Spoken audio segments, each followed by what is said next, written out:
Media మిత్రులు నమస్కారం. Quit pro అనేది ఇప్పుడు కొత్త ప్రభుత్వంలా మనం తరచు వింటా ఉన్నాం. కానీ ఏదైతే కోడంగల్ లిఫ్ట్ ఇరిగేషన్ ప్రాజెక్ట్‌ల అతిపెద్ద క్విట్ ప్రో తెలంగాణ ఏర్పడ్డ తర్వాత మొట్టమొదటి క్విట్ ప్రో ఇక్కడ జరిగింది. దీనిపైన నేను 7/11/2024 తెలంగాణల విజిలెన్స్‌కు డైరెక్టర్ గారికి మరియు ఈడీకి రెండిట్లలో కూడా ఫిర్యాదు చేయడం జరిగింది. ఈ ఇరిగేషన్ ప్రాజెక్ట్‌ల మొట్టమొదటి ప్యాకేజ్‌ల 4,350 కోట్ల రూపాయలు.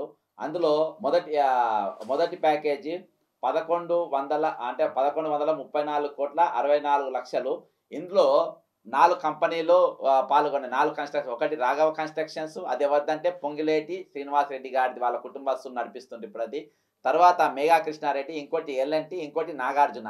ఈ 4 కన్‌స్ట్రక్షన్ కంపెనీ వస్తే ఎల్&టి ఇక్కడ హైదరాబాద్‌లో కనబడే మెట్రో వాళ్ళే కట్టిండ్రు. ప్రపంచంలో చాలా కంపెనీలు కట్టిండ్రు. కానీ కోడంగల్ లిఫ్ట్ ఇరిగేషన్ కట్టడానికి వాళ్ళు పనికిరాదని చెప్పేసి వాళ్ళను ఊడబికి పడేసిండ్రు. తర్వాత ఇంకో కంపెనీ నాగార్జున టెక్నికల్ రీజన్స్‌లో 2 తీసేసిండ్రు. అలా టెక్నికల్‌లో ఎన్ని తీసేసిండ్రని చెప్పేసి కూడా ప్రభుత్వం వెల్లడించాల్సిన అవసరం ఉంది. రెండో ప్యాకేజీ మరి ఈ ప్యాకేజ్‌ల రాఘవ కన్‌స్ట్రక్షన్స్ L1 ఎట్లన్నా 3.9 ఎక్సెస్ చేసి ఇదొచ్చిండ్రు. వాళ్ళకి అవార్డు చేసిండ్రు వర్కు. రెండోది L2 ఎవరికొచ్చిందనంటే మొదటి ప్యాకేజ్‌ల మెగా కన్‌స్ట్రక్షన్స్‌కి వచ్చింది. వాళ్ళు ఎంత వేసిండ్రు? 4.9 వేసిండ్రు. 4.9 వేసిండ్రు. సేమ్ ప్యాకేజ్ నంబర్ 2కు 1126,85,00,000 రూపాయలకు సెకండ్ ప్యాకేజీ. దీనికి సేమ్ 3.9 మెగా వేసిండ్రు. 4.9 రాఘవ కన్‌స్ట్రక్షన్ చేసింది. అంటే L1, L2 అంటే వీళ్ళిద్దరికి బరాబర్ కేక్ కట్ చేసినట్టుగా 2 ముక్కలు బాజాప్తా చేసిచ్చిన పెద్ద మనిషి ఎవరు? కోడంగల్ ఎమ్మెల్యే. కోడంగల్‌కి నేతృత్వం వహిస్తున్నటువంటి మన ముఖ్యమంత్రి రేవంత్ రెడ్డి గారు బాజాప్తా మధ్యలో కోసి ఇది ఇచ్చిండ్రని చెప్పి నీతి కనబడ్డది. మరి వీళ్ళకే ఎందుకు ఇచ్చిండ్రు? వేరేవాళ్ళు ఉన్నారు కదా, వాళ్ళకి ఎందుకు ఇయ్యలే అంటే వాళ్ళు పైసలు ఇచ్చిండ్రు. వాళ్ళు పైసలు ఎవరికి ఇచ్చిండ్రు?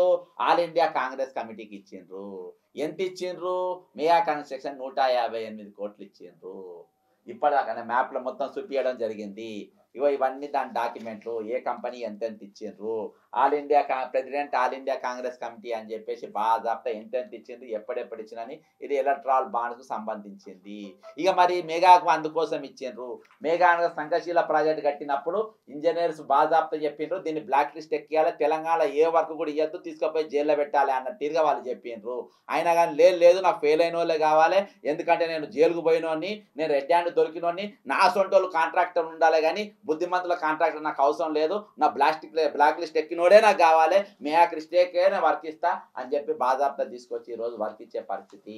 మరి ఆయనకి ఇచ్చింది. మరి రాఘవ కన్‌స్ట్రక్షన్స్ ఎందుకు ఇచ్చిండు? పొంగలేటికి ఎందుకు ఇచ్చిండంటే, పొంగిలేటి ఎలక్షన్స్‌ల ఖర్చు మొత్తం నేనే పెడతా, ఎక్కడ ఎలక్షన్స్ అయినా నేనే పెడతా, డబ్బులు నేనే ఇస్తా అని చెప్పేసి ఆయనకి ఇచ్చిండు. కాబట్టి ఈ 2 నంబర్లు 3.9, 4.9 ఈ 2 కూడా రాసుకోమని చెప్పేసి చిన్న చిట్టీలో రాసి ఈ నకలు కొట్టే కంపెనీకి, కాపీలు కొట్టే కంపెనీకి, చూసి రాసే కంపెనీకి, మెగాకు, రాఘవ కన్‌స్ట్రక్షన్ ఇద్దరు ఇస్తే ఇద్దరు బాజాప్తా రాసుకున్నారు. నువ్వేం రాసుకున్నావు? నువ్వు ఇది రాసుకున్నావు. నేనెంత రాసుకోవాలి చేసిండ్రు.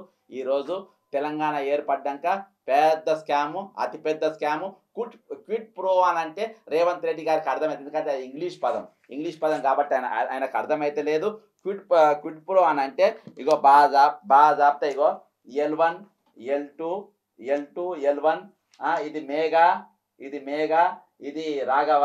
ఇంట్లో L1లా ఈయన 3.9 వేసిండు, రాఘవ 3.9 వేసిండు, మెగా 4.9 వేసిండు. మళ్ళీ ఇక్కడ L2లా మెగా 3.9 వేసిండు, రాఘవ 4.9 వేసిండు, 4.9 రాఘవ వేసిండు.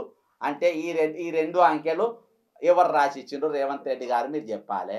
మీరే రాస్తారు, మీరు తప్ప ఎవరు రాయరు. మరి నాకు తెలియదు, ఇది ఇరిగేషన్ మంత్రి ఉత్తమ్ కుమార్ రెడ్డి గారికే తెలుసు, నాకు తెలియదు అంటే మీరిద్దరు కలిసి చెప్పాలి. మరి మీరిద్దరు కలిసి చెప్పాలి. ఈరోజు పొంగిలేటి శ్రీనివాస్ రెడ్డి గారు ఇరిగేషన్ మంత్రి, సరే ఆయన పాత్ర ఉన్నా లేకున్నా, ఇరిగేషన్ మంత్రి ఉత్తమ్ కుమార్ రెడ్డి గారు, రేవంత్ రెడ్డి గారు, మీరు ముగ్గురు కూర్చొని గాంధీ తాత ముగ్గురు కోతులు లెక్క చెవులిప్పి నోరు తెరిచి కళ్ళు తెరిచి మీరు దీని గురించి మీరు ముచ్చట చెప్పాల్సిన అవసరం తెలంగాణ. ఖచ్చితంగా నేను దీని మీద సుప్రీంకోర్టుకు పోతా. హైకోర్టుకు పోతా, ఎందుకంటే ఆల్రెడీ నేను విజిలెన్స్కి ఇచ్చిన, ఈడీకి ఇచ్చిన, అక్కడికి వెళ్ళి యాక్షన్ రాలేదు. ఈరోజు నా దగ్గర బాధాప్త సాక్ష్యాలు ఉన్నాయి. ఆల్ ఇండియా కాంగ్రెస్ పార్టీకి పైసలు ఇచ్చిన వాళ్ళకే తెలంగాణలో వర్కులు ఇస్తుండ్రు. కాంగ్రెస్ పార్టీ సిద్ధాంతాలు మార్చుకున్నారు, ఎథిక్స్ మార్చుకున్నాయి, ఐడియాలజీ మార్చుకున్నాయి. దొరికిన వాళ్ళు దొంగతనంగా రెడ్ హ్యాండ్ దొరికిన వాళ్ళకే ముఖ్యమంత్రి పదవులు ఇస్తామంటున్నారు. వాళ్ళకి బ్లాక్ లిస్ట్లు ఎక్కిన వాళ్ళకు రాఘవ కన్స్ట్రక్షన్స్, మన మెగా కన్స్ట్రక్షన్స్ అసలు వాళ్ళకి కాంట్రాక్ట్ వర్కులు ఇస్తామంటుంది. ఆ కాంగ్రెస్ పార్టీ పరిస్థితి ఇది ఉన్నది అని చెప్పేసి బాధాప్త నేను హైకోర్టు తలుపు తడతా, సుప్రీంకోర్టు తలుపు తడతా. నేను ఖచ్చితంగా ఈరోజు తెలంగాణ ఖజానాను దోసుకోవడానికి లైసెన్స్ తీసుకున్న ఈ వీళ్ళై ముక్కు ఖచ్చితంగా పిండుతామని తెలియజేసుకుంటూ సెలవు తీసుకుంటున్నా. జై తెలంగాణ, అమరవీరులకు జోహార్లు.